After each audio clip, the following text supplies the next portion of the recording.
রাজধানী আগরতলা রাধানগর সহ বিভিন্ন জায়গায় ছিনতাইকারীরা প্রাতঃভ্রমণে মানুষের গলার চেন ছিনতাই করে পার পেয়ে যাচ্ছিলেন। এবার এনসিসি থানার এসডিপিও সমেত পুলিশ বাহিনী মিলে দুই ছিনতাইবাজকে গ্রেফতার করে তারা হলেন বাপন নন্দী, সমীর মিয়া। তাদের দুজনের বাড়ি আগরতলায়।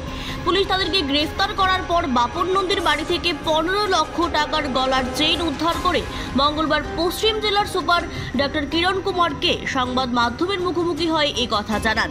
আসামিদের 7 দিনের রিমান্ডে মঙ্গলবার আদালতে তোলা হবে বলে জানান পশ্চিম জেলার পুলিশ সুপার। আমার হাতটা চুরি হয়েছে জুন মাসের 5 তারিখ আমার হাতটা চুরি হয়েছে। আমি অফিস থেকে একটা অর্গানাইজেশনে জব করি, তো ওইখান থেকে আমি বাড়িতে যাইতেছিলাম।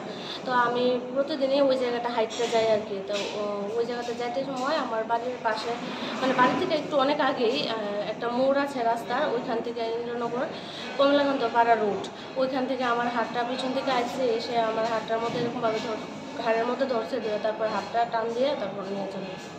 জুন মাসের 5 তারিখ বিকেলবেলা আনুমানিক 5টা আমি ওষুধন্তলে আনন্দরেখা ফার্মেসি থেকে যাচ্ছিলাম। আমি আমার গেট থেকে মাত্র 2টা গেট পার হয়েছি, তখনই পিছন থেকে একটা বাইকে একজনই আসলো, বাইকে আমার পিছন থেকে টান দিয়ে হাতটা নিয়ে গেছে। 2 लोगों को अरेस्ट किया है, एक समीर मियाँ है और एक बाबा नंदी।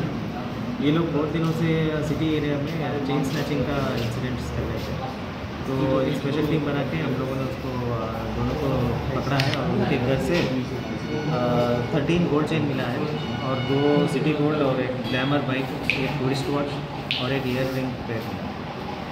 इसका वैल्यू, इसका total market value 15 lakh approximately. Bureau report, जनदर्पण।